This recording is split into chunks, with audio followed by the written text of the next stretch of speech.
Hello. Who is here with me for Intuitive Eating Wisdom Wednesday? I'm just going to check to see that I am live in the group. I am. Amazing. Okay, so we are here. Let me grab this so I could see comments that might come in. If you're with me live, I definitely encourage you to drop a comment as I talk today about some intuitive eating wisdom that I'd like to drop here for you. And if you're on replay, you know what you need to do. Hashtag replay. So today we're going to be talking about the different types of hunger that you feel or that you may not feel. So that's what we're going to dig into today. Before we do that, as always, I want to welcome our new members. I'm really glad that you are here. I'd love to learn a little bit more about you. So check your DMs because I likely sent you a direct message welcoming you. So definitely check that out. If you can't find it, just tag me in the group and I'll guide you to your inbox. What do I do and who I am and what do I do? My name is Bonnie Giller, the host of this wonderful community, and I help women end the frustration of dieting and feel nourished in their body and their mind so eating is easy and it's enjoyable. And if you've been dieting for a long time and you have found your way here to learn more about intuitive eating, I'm very, very glad that you're here. Before we jump into today's topic, let me just let everybody know that I do have 2 spots still available in the Whole Body Trust Intuitive Eating Program for until the end of this week. I have several calls set up with people, so I don't know how long those spots will be available. So if you have any interest in learning more about getting support on your intuitive eating journey, just reach out to me either by commenting below this video that you'd like to learn more and talk with me, or send me a direct message. Let me share just a little bit about the intuitive eating program. It's called Whole Body Trust. Dieting strips you of trust. Dieting causes you to really lose all that trust in your ability to make food choices for yourself, because there's one thing and one thing only in the mind of diet culture and the diet industry, and that is to get you to lose weight, to reach that dream body, only to regain that weight so you can come back for more, so that they have more business. So the thing is, I want to help you gain that trust back. Now there's 3 different pillars of trust. We have mind trust, we have hunger trust, we have food trust. Mind trust is having the trust in your beliefs, your own thoughts around food, eating in your body. Because here's what's likely happened. Over the years, maybe even stemming back to childhood, you've received some messages around food or around eating or around your body. They might have been direct to you, or they may have been indirectly. So you've witnessed is happening to a sibling. You saw a parent dieting all the time, or whatever the case might be, and you had these messages that were swimming around that became beliefs. And those beliefs followed you into your adult life. So every time you went on a diet and you tried to take action to improve your health, to lose weight, it didn't last long, because those faulty beliefs that are limiting are sitting in your subconscious and they're driving most of your actions. And so within the mind trust pillar, we identify the messaging, we identify the limiting beliefs, we flip them on their head, we really rewire the neural pathways in your brain so that you can think differently about food, you believe differently about yourself, your eating, and your body, and that ultimately helps you move out of the diet mentality. Then we have hunger trust. Hunger trust is being able to distinguish between a physical hunger and an emotional hunger, and then know how to care for each one. We dive deep into this, and then we deal with emotions on a deep, deep level. And then, of course, we have food trust. And here's the thing, right? Like, everybody has unique nutritional needs. No 2 people have the same needs.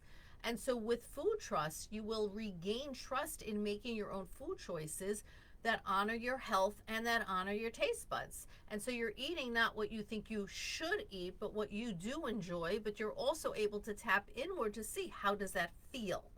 So it's really empowering to be able to regain trust in all 3 of these pillars. And so if you're interested in learning more about the Whole Body Trust program, these 3 pillars and what else is involved with it, let me know, reach out. Again, 2 spots left. I'm taking calls up until April 15th for this group this month. So no risk call. So just let me know. All right, let's dive into today's topic. Today's topic is about hunger. We're going to start to understand hunger a little bit on a deeper level. Like I said, you're probably dieting for a really long time, which, by the way, if you want, jot, comment below this video, like, how many years are you dieting for?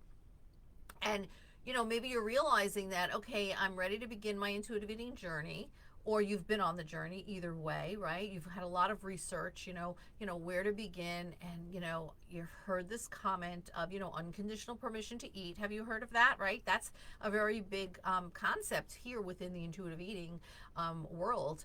Unconditional permission to eat. What feelings does that bring up for you when you hear that, right? When you hear this idea of, oh, take conditions off of my food, I would love to know. But so you're learning about unconditional permission to eat. You're learning that food holds no moral value, right? And you understand the idea of paying attention to hunger and fullness, clearly, right? With intuitive eating, we're eating based on physiological need to eat, not based on situations we find ourselves in, and not based on emotions we may be feeling, right? And so while all of those are true, there's a lot more that goes into eating to satisfy hunger than you might think. So recognizing hunger after you've been dieting for a really long time may very well be a challenge for you, especially because dieting praises the idea of suppressing hunger and ignoring the signs that your body is trying to tell you. But once you're ready to be an intuitive eater, once you're ready to learn to regain how to become an intuitive eater, keep this in mind. You were born an intuitive eater. Understanding that there are multiple types of hunger that you want to be aware of is pretty crucial to be able to properly respond to the signals that you might be feeling.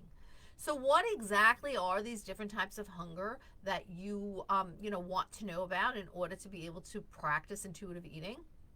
Well, obviously the first is a physical hunger, also known as a biological hunger. So physical hunger is the most well-known type of hunger that there is. And this is the type of hunger that you may feel when your body is lacking energy and it needs to be replenished and it needs to be nourished, right? To give you fuel so you can keep on going.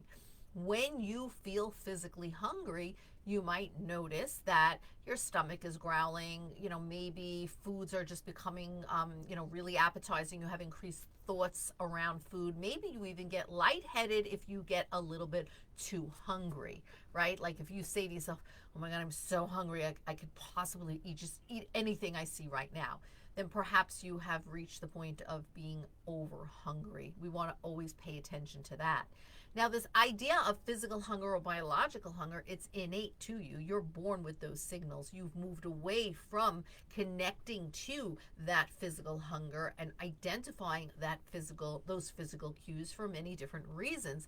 More than likely, the number one is dieting, right? Once you've started dieting and you've started using rules external to your body, you've disconnected from the inner signals. You started not to trust them anymore because, well, the diet must know when I'm hungry. It's telling me what to eat, when to eat, how much to eat.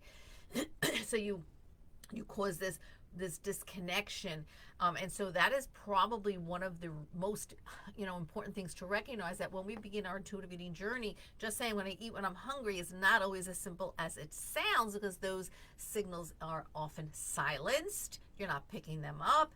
They're numb from ignoring them, and so much more. So there's a lot to understand within physical hunger that we talk about within the Whole Body Trust program, because there's this fear of being hungry. There's this fear of going hungry, right? And that could even trace back to, some trauma that you might have had, scarcity issues around food and so forth, food insecurity. So there's so much to dig into there. But in any event, that is the first type of hunger that I wanted to talk about today. And by the way, there are many different levels of physical hunger. It isn't just, okay, I'm hungry, I'm going to eat. Understanding what those different levels are, there's so much nuance, is going to be super important. The second is emotional hunger. I mentioned that a moment ago, right? So thinking about food to soothe your emotions, it's often frowned upon, right? But I don't necessarily frown upon it if, it's not the first thing you think of when you feel emotional, right? The truth is food is emotional. There's so much emotion tied up with food. Now, let's face it. Food can definitely help relieve some negative emotions. Maybe you had a bad day at work. Maybe you just got a ton of stress or something like that. And that's okay. But it's got to not be the one and only coping mechanism that you have, right? So it's okay if you say, you know what, I'm feeling sad today and I want to have a bowl of ice cream. It's okay when it's not your only way to deal with that sadness, right? Because then it does not become a habit. But if it's the only thing you're thinking about, then unfortunately it becomes a habit. It can become very destructive for you. And of course, the guilt and the shame follows. Emotional hunger sometimes could be a little bit positive too, right? It may look like having a slice of cake to celebrate your birthday, or sharing some chocolate on Valentine's Day to show some love, right? Or maybe, catching up with an old friend and enjoying coffee and a pastry, right? This is not a quote unquote bad thing. We cannot look down upon these things as well. So looking at emotions and looking at emotional hunger and really being able to dissect it, really being able to understand that, hey, sometimes that's okay, but when is it not? I want to talk a little bit about cravings, right? Because cravings is a type of hunger where you don't need to experience physical hunger cues in order to feel, right? You might have a craving for something, but you may not, in fact, have a physical hunger. You may feel like, you have a craving when you're thinking about food. Once you ate, you see a picture of a meal that looks delicious to you, flipping through a magazine or something like that, or you're smelling the aroma of, baked goods, cookies, brownies, or whatever the case is, right? You'll know your body is craving a certain food if you suddenly begin thinking about that particular food, or you start salivating once your sight and smell senses kick in, like, oh, wow, those cookies smell so good. I feel like I want to have one. There's nothing wrong with cravings. Cravings are demonized within the diet culture, but we have to understand there's different types of cravings. There are physiological cravings and there are emotional cravings. This is something we dig into in the Whole Body Trust program, understanding the difference and understanding how to care for each of these cravings. And at the end of the day, cravings are not bad. People say, oh, I'm craving X, Y, or Z, and then they say that with some morality, like it's bad, I shouldn't be craving it, and that is the furthest thing from the truth. Then we have practical hunger, right? So intuitive eating tends to focus on, how you're feeling in the current moment. Like mindfulness is really very important when we're learning to be an intuitive eater. But the truth is, thinking ahead is also a big part of it, right? Being practical. So practical hunger is realizing that, in a couple hours, I've got a big meeting going on. I got a busy schedule. I may not be able to stop for lunch when I normally would, when I normally see my pattern is of getting hungry. So I think I'm going to eat something now so that I'm not ravenous at that time after that meeting, right? So once recognizing that, okay, I might be ravenous at the end of that meeting, at the end of the day, at the end of the errand that I have to do or something like that, practical hunger can kick in. It's the type of hunger that you'll be like, okay, maybe I should eat something now, or maybe I should have a snack now, before I go into the meeting or before I run that errand. Some, of course, taking food with you so you can honor hunger whenever it hits is always a great option. Sometimes you're in a situation where you may not be able to eat. I work a lot with teachers and they say, I just can't always eat in the classroom when I'm teaching, especially if I don't allow the children to eat in class, right? So there's definitely situations. So being practical, I think, is really important about that. It's not a black and white rule, eat only when hungry. We have to be so careful not to turn this into another diet. So experiencing hunger and the different types of hunger can go much deeper than you realize. And diet culture has you so focused on disregarding hunger because they want you, to get hungry. Like I had a client, actually more than one, who had come to me and she feared hunger so much. Well, most of my clients do. There's this psychological fear of hunger that is left over from all the years of dieting. Have you felt that? Let me know in the comments below.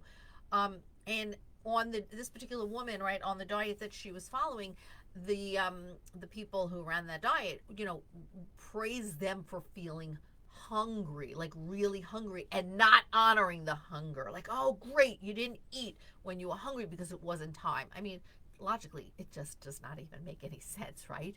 Um, but diet culture does have you focus on disregarding hunger, ignoring hunger if it's not the right time to eat. So you may very well feel a challenge like, oh, I can't really differentiate between the different types of hunger. And I know it may seem difficult to understand your body's signals, but you were born an intuitive eater before you became a dieter, right? And so, what this is all about, this is a journey back to the way you were born, to the way you were. Just needs a little bit of practice, my friends, right? So, I'd love to hear your thoughts on this. I'd love to hear your experiences on all of this and the types of hunger. And I do just want to encourage you one thing: you're here. Dieting is frustrating. Dieting doesn't feel good. Even if you're not dieting, because I was talking to a woman the other night and she says, no, I'm no longer dieting. But her mind was on a diet and she didn't even realize it. So book a call with me, complimentary.